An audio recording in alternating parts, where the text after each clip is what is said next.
Hello, नमस्ते, जय श्री राम। कैसे हैं आप सभी? आई होप कि आप सभी काफ़ी अच्छे होंगे एंड आप सभी की जो स्टडीज़ है वो भी काफ़ी अच्छे से चल रही होगी। Welcome and welcome back to my channel. जैसा कि आप सभी को पता है कि मैं कर रही हूँ आरपीएससी सेकंड ग्रेड 2026 की प्रिपरेशन और मेरे पास ऐसे बहुत सारे कॉमन कमेंट्स हैं जो बार-बार रिपीट होते हैं, बार-बार ऐसे क्वेश्चंस पूछे जाते हैं।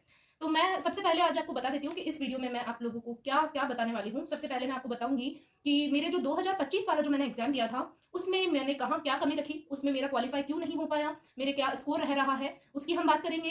प्लस हम लोग बात करेंगे दिशा पब्लिकेशन की। मेरे पास में काफ़ी कमेंट्स आए थे कि दिशा पब्लिकेशन की मेरे पास में कौन-सी बुक्स है, वो मैं आप लोगों को बताऊँ, तो वो मैं आप लोगों को अच्छे से कवर पेज के साथ में बताने वाली हूँ। साइंस के लिए मैं क्या मटेरियल यूज़ कर रही हूँ, यानी जो मेरा सेकंड पेपर है साइंस का, उसके लिए मैं क्या यूज़ कर रही हूँ, क्या मैं पढ़ रही हूँ और किस तरीके से मैं नोट्स प्रिपेयर करती हूँ, उसके बारे में हम लोग डिटेल में बात करने वाले हैं।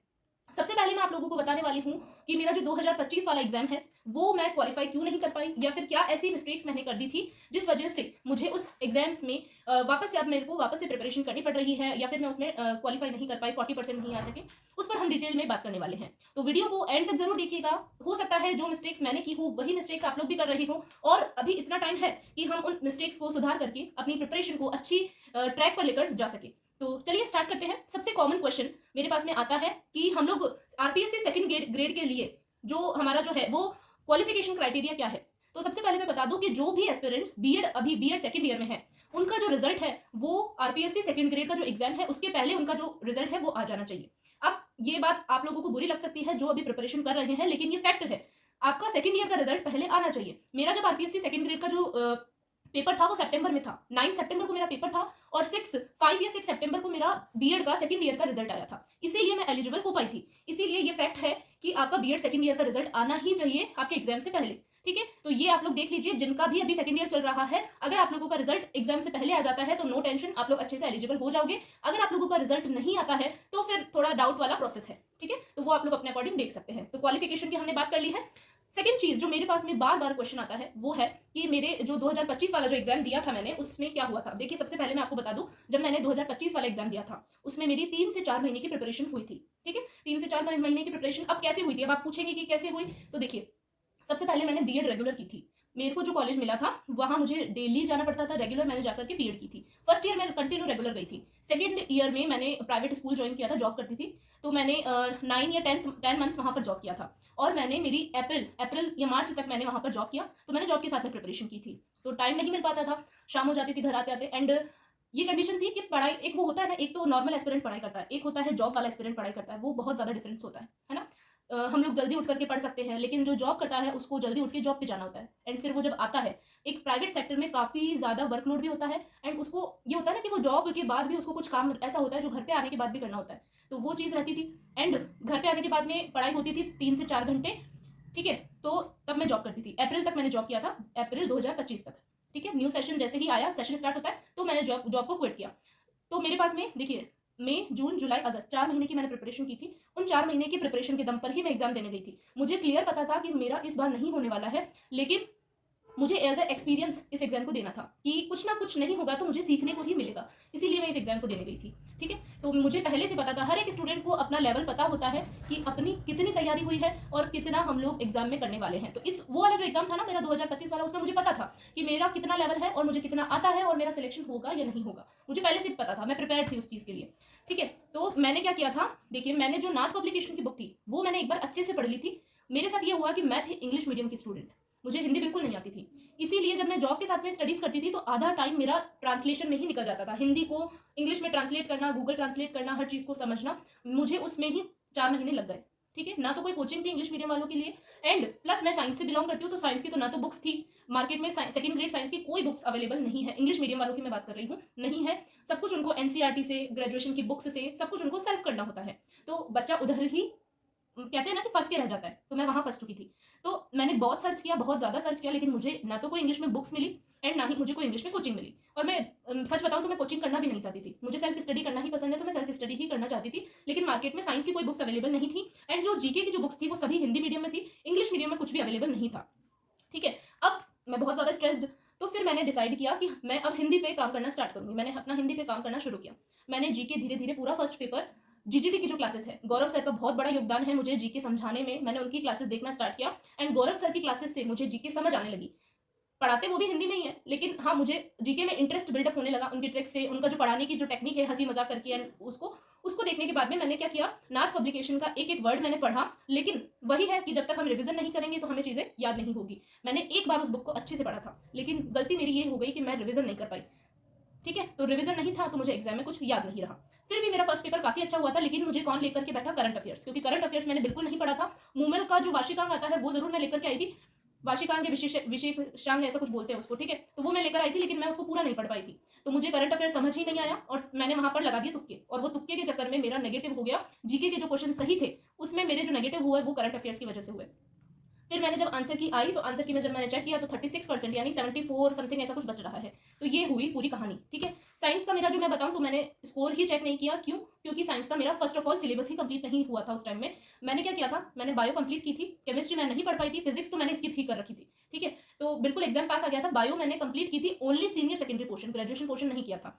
उसके भरोसे में चली गई। केमिस्ट्री मेरी बहुत अच्छी गई थी बिना पढ़े, जो मेरे नॉलेज मेरे को है उसके अकॉर्डिंग मैंने केमिस्ट्री के क्वेश्चंस किए, सही भी किए। लेकिन बायो जो मैं पढ़ के गई थी वो कंप्लीट वेस्टेज था, क्योंकि जो पेपर का पैटर्न था वो बिल्कुल चेंज था नीट का असर्शन रीजन के, और मतलब आप मानोगे नहीं, 4-5 टॉपिक के फैक्ट्स को मिक्स करके एक एक क्वेश्चन बनाए गए थे, एंड बायो को बहुत ज्यादा इस तरीके से डिफिकल्ट बना दिया गया कि मैं वहां पर, कहते हैं ना कि एग्जाम हॉल में की कंडीशन थी ब्लैंक एकदम, साइंस वाले पेपर के दिन। एंड ये रियल सिचुएशन मैं आप लोगों को बता रही हूँ, ऐसा कुछ भी झूठ नहीं बता रही हूँ कि हाँ मेरे इतने स्कोर हो रहे हैं, नहीं, जो मेरे साथ हुआ वो मैं आप लोगों के साथ में शेयर कर रही हूँ, और ये रियल सिचुएशन है। वहां जब मैं आई एग्जाम हॉल के बाहर, ठीक है, एक ही दिन था मेरा दोनों पेपर, फर्स्ट पेपर जो था वो सुबह था, और फिर 2 घंटे का ब्रेक मिला था उसमें। मतलब ऐसी सिचुएशन थी ना कि घर वाले पूछ रहे थे कि कैसा हुआ, क्या हुआ। वैसे मेरे ऊपर ऐसा कुछ फैमिली प्रेशर है नहीं, लेकिन फिर भी एक होता है ना, पूछते सभी हैं। तो मैं बिल्कुल ब्लैंक थी। फिर मैंने ना तो उस टाइम खाना खाया था, कुछ नहीं, वो जो ब्रेक हुआ था उसमें मैंने सिर्फ चाय पी थी, वो भी मेरा सर दर्द काफ़ी हो रहा था। एंड बहुत ज़्यादा चेकिंग होती है, तो उस चेकिंग से ही स्टूडेंट इतना परेशान हो जाता है ना कि फ्रस्ट्रेशन हो जाता है अंदर, ठीक है। फिर वापस मेरा 3 बजे पेपर था, 3 से 5 मेरा साइंस का पेपर था, 3 से 5:30 समथिंग, ठीक है। और 1 घंटा पहले, 1 या 2 घंटे पहले अपन को अंदर डाल देते हैं एग्जाम हॉल के। तो वहाँ जब वो 1 घंटा निकालना इतना मुश्किल होता है एग्जाम हॉल में कि सब कुछ वही ब्लैंक हो जाता है आधा तो बच्चा, ठीक है। तो वो हो गया था फ्रस्ट्रेशन एकदम। और पूरे एग्जाम हॉल में सिर्फ मैं एक अकेली राजस्थान की लड़की थी, बाकी सभी अदर स्टेट के, तो वहाँ और ज़्यादा फ्रस्ट्रेशन हो गया, ठीक है। और आधे बच्चे ऐसे थे कि फर्स्ट पेपर तो देने आए थे और सेकंड पेपर वो लोग देने ही नहीं पहुंचे, सीटें खाली थी, ठीक है। एंड वहाँ कहते हैं ना, वो मेरा जो लेवल था ना वो यहाँ से यहाँ चला गया, इतना लेवल अप हो गया था एनजाइटी का। तो फिर जैसे तैसे मैंने एग्जाम दिया साइंस का, लेकिन साइंस का जो एग्जाम था ना वो बहुत ज़्यादा टाइम कंज्यूमिंग था, ठीक है। तो बहुत ज़्यादा इस तरीके से पेपर को बनाया गया कि 2 घंटे आप लोगों के कब निकल जाएंगे आपको नहीं पता चलेगा, ठीक है। तो वो थी। फिर भी मैंने क्या किया, 10 मिनट्स में मैंने जो ई ऑप्शन फिल करने का आता वो मैंने किया, क्योंकि अपन डिस्क्वालीफाई नहीं हो, इस वजह से मैंने ई तो ऑप्शन सबमिट किया था। अगर मैंने नहीं आ रहा तो ई ऑप्शन भरना अपन को जरूर ध्यान रखना होता है, ठीक है। तो ये कुछ मिस्टेक्स थी। अब मैं बता देती हूँ मैंने क्या क्या मिस्टेक्स की 2025 वाले एग्जाम में। मैंने क्या किया, एक तो मैंने जॉब के साथ में प्रिपरेशन की, और की भी तो मुझे टाइम ज़्यादा देना था, मैंने कम टाइम दिया था, वो मेरी गलती थी, ठीक है। और सेकंड चीज़, मैंने रिवीजन बिल्कुल नहीं किया, रिवीजन बिल्कुल जीरो किया। मुझे ये करना था कि सिलेबस भले मैं 70% कर लूँ, लेकिन मेरा रिवीजन ज़्यादा अच्छे से होना चाहिए। तो मैंने सिलेबस तो फर्स्ट पेपर का पूरा कर लिया, लेकिन मैं रिवीजन में जीरो रह गई, तो वो मेरी सेकंड गलती थी। थर्ड चीज़ मैंने क्या किया था, मैंने बिल्कुल भी नोट्स नहीं बनाए थे, शॉर्ट नोट्स या जो भी कह लो आप, मैंने बिल्कुल नहीं बनाए, मैंने सिर्फ डायरेक्ट बुक्स पढ़ी थी। और जब बात रिवीजन की आई तो मैं ये कंफ्यूज हो गई कि इतनी बड़ी नाथ पब्लिकेशन की बुक, साइकोलॉजी की बुक, करंट अफेयर्स की बुक, अब मैं इन सबको वापस से कैसे पढ़ूँ, रिवाइज कैसे करूँ, ठीक है। तो ये मेरे साथ में गलती हुई थी। तो इस बार मैं क्या कर रही हूँ कि साथ साथ में ही शॉर्ट नोट्स बनाती जा रही हूँ। अभी आपने देखा होगा काफ़ी ज़्यादा मेरे पास में कमेंट्स आते हैं कि आप नोट्स क्यों बना रहे हो, ये तो बहुत टाइम वेस्टिंग है, आपका बहुत ज़्यादा टाइम वेस्ट हो रहा है, डायरेक्ट बुक से पढ़ो। लेकिन मैं ये चीज़ क्या है कि फेस कर चुकी हूँ। उस टाइम क्या है कि जब 1 महीना बचता है या 10 दिन बचते हैं एग्जाम में, 15 दिन बचते हैं, तो फिर आप इतनी मोटी मोटी बुक्स बार बार नहीं पढ़ पाते हो, है ना। तो वो मैंने गलती अब नहीं करने की सोची है, इसीलिए मैं थोड़े से शॉर्ट नोट्स वगैरह बनाती रहती हूँ साथ में, क्योंकि जब हम रिवीजन करें तो उनको तो एटलीस्ट हम देख लें। ऐसा तो नहीं हो कि बिल्कुल ही हम लोग ब्लैंक हो जाए, ये घबराहट हो, वो बड़ी बड़ी बुक्स देख के फिर घबराहट होती है एंड में। इस वजह से मैं थोड़ी सी कोशिश करती हूँ शॉर्ट नोट्स बनाने की। सेकंड चीज़, फोर्थ नंबर की गलती जो मैंने की थी वो थी, मैंने प्रिपरेशन बहुत लेट स्टार्ट की थी। आजकल क्या है, स्टूडेंट बीए के साथ में प्रिपरेशन कर रहे हैं। मैंने ये गलती कर दी। मैंने क्या किया कि एक तो मेरी ये थी कि मुझे कॉलेज ही ऐसी मिली थी खतरनाक, तो मुझे रेगुलर जाना था, तो इतना हो जाता था ना फ्रस्ट्रेशन की, थकान और इग्नोरेंस वो होता है ना, मुझे थोड़ी सी जल्दी तैयारी स्टार्ट कर देनी थी। तो वो मेरी एक सबसे बड़ी गलती थी, वो मैं मानती हूँ, ठीक है। फिर नेक्स्ट चीज़ वो मैंने जो गलती की वो मैंने की कि मैंने जैसे कि इंग्लिश मीडियम और हिंदी मीडियम, तो मुझे ना थोड़ा सा वो टाइम वेस्ट नहीं करना था जो मैंने सर्चिंग में किया, ठीक है। मैंने सर्चिंग में जो टाइम वेस्ट किया था वो मुझे ना करके मुझे डायरेक्ट ही हिंदी पे काम कर लेना चाहिए था।